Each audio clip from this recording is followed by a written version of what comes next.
Hello everybody, and welcome to another episode of Paradigm Shift. My name is Austin. And I'm Roman. And today we're going to talk about the President, Marco Rubio, debt, the State of the Union address, and the wind industry here in North Carolina. Stick around, it's time to shift your paradigm.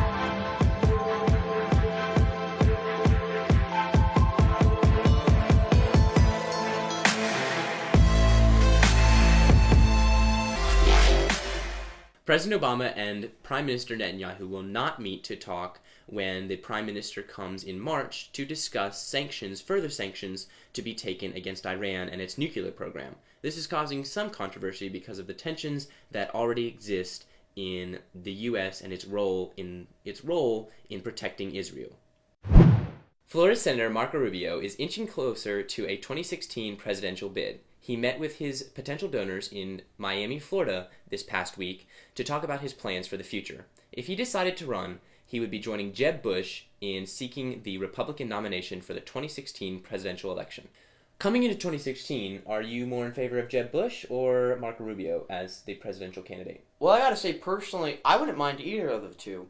But the one thing that I have to add into this is that I think the U.S. is still kind of getting over, the Bushes. A third Bush kind of is an overkill. I don't mind him. I think he'd do good, but a lot of people still have that unsecurity of what's happened with the past two Bushes. Between Bush and Rubio, Rubio is more of a grassroots conservative. So I think I would have to definitely side with him on many issues. Jeb Bush seems like he's more part of the establishment. Yeah, you got to give him that one. I think that Marco Rubio would be a good candidate, for this upcoming elections, and I really hope that we give him a good shot with that what happens. And I think Rubio, okay. And we should also give Jeb Bush a good shot because he may have some really good. No, we can't give everyone a good shot. Only one guy can run for president. No, but a good chance, just a good give him an hour on the floor, let him speak about what he wants, and then. Oh yeah. Yeah. That's what the election's for. But I think Rubio is going to be more of what the American people want. I think Rubio is probably going to get with something. So. Now on to an interesting point from the information station.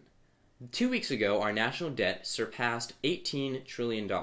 This comes to just about $124,000 per American household and $56,000 per person.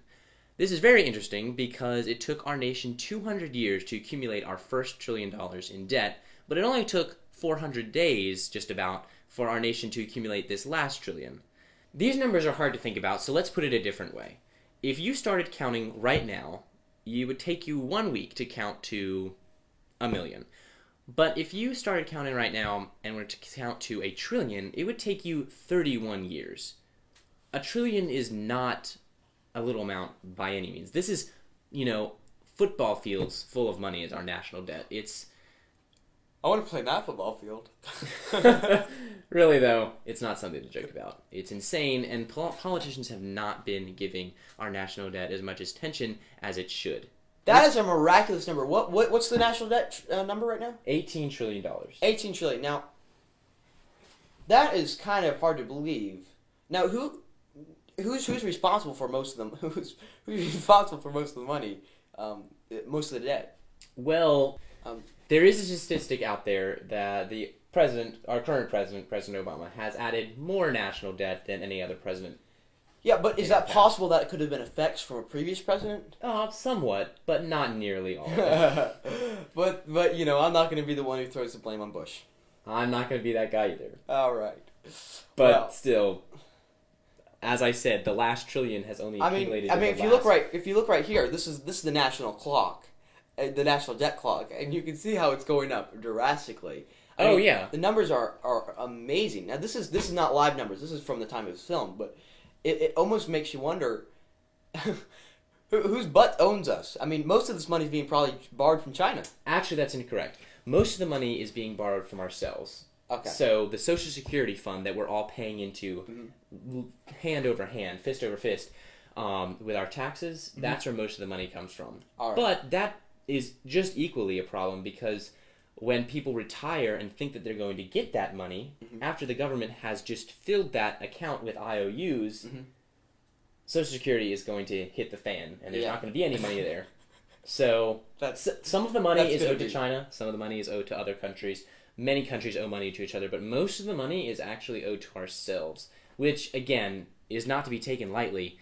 Equally this is dangerous. serious. This could really take a downfall. Really stumble. Because people, when they don't get their when they don't get their money, they get mad. don't get their money that they've been paying into for years. But overall, I mean, that is a miraculous number, and good luck making that one back up. Oh yeah, it would take decades to pay that much. Now, how do you think they're going to make that up? I don't think they are.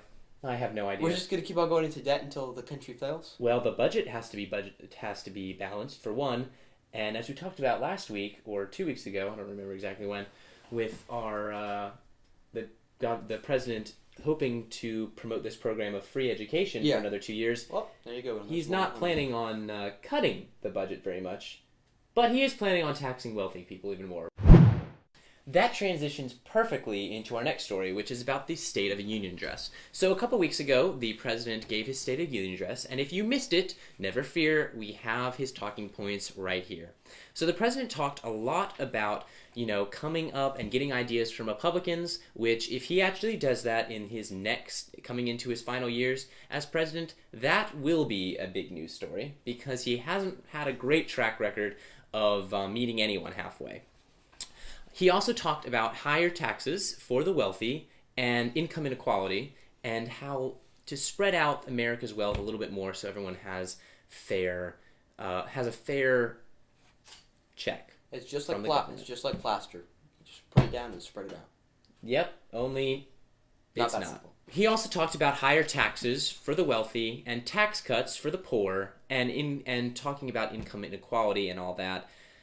Next week, we're going to talk about specifically income inequality and what exactly are the talking points behind that. We'll hopefully give you the facts on the issues with minimum wage, higher taxes, and income inequality. Yeah, you're not going to want to miss that one. No, definitely not at all. On to our local story. So the Department of the Interior has released a study that approves or in favor of the potential lease of 300,000 acres off the coast of North Carolina to be used for wind development, wind industry development, wind energy development. There's 3 different spots that could be leased to different companies to develop the wind industry. As of right now, there are 5 companies interested in making bids on those leases, but again, nothing is for sure as of right now. For you guys, the areas that would be leased out, the 3 areas, is there's one that's 122,000 acres, 24 miles off the coast of Kitty Hawk. So that's this one right here, right? Yep, right there, in the Outer Banks. Another area is 51,000 acres, 10 miles off the coast of Wilmington. All right. Right there, and the last one is 133,000 acres, 15 miles off the coast of Bald Head Island near South Point, which is on the state's southern tip. Can all these be leased, or only one? Are they? No, they would all be leased. Again, if everything goes as the Department of Interior plans, these are federally owned waters, so they're not owned by North Carolina. Mm-hmm. But if everything goes as planned, quote unquote planned, then all 300,000 of these acres would be leased to different companies to do wind industry, wind energy. Now, do we know the efficiency of wind industry? Not efficient. Not efficient. Not efficient. Do we have numbers on that? As of right now. I will post something in the description, but it's not efficient. I don't have numbers for you right now. Okay. Thank you all for watching. We hoped that we were able to affect your paradigm. Now, why are we doing different paradigm endings? Because it's fun. That's what Paradigm Shift's all about. All right, remember, like, subscribe, and tell your friends about this. That like and subscribe button may not be a lot for work for you, but it really helps us out in the long run, so go ahead and do that. Tune in next week, and if you want to see some of the older episodes, just go ahead and click that. We'll have those in the description. So thank you so much for watching. And remember, if you want to catch up on any of the stories we talked about, all those links will also be in the description below. All right. Well, thank you, and we'll see you later.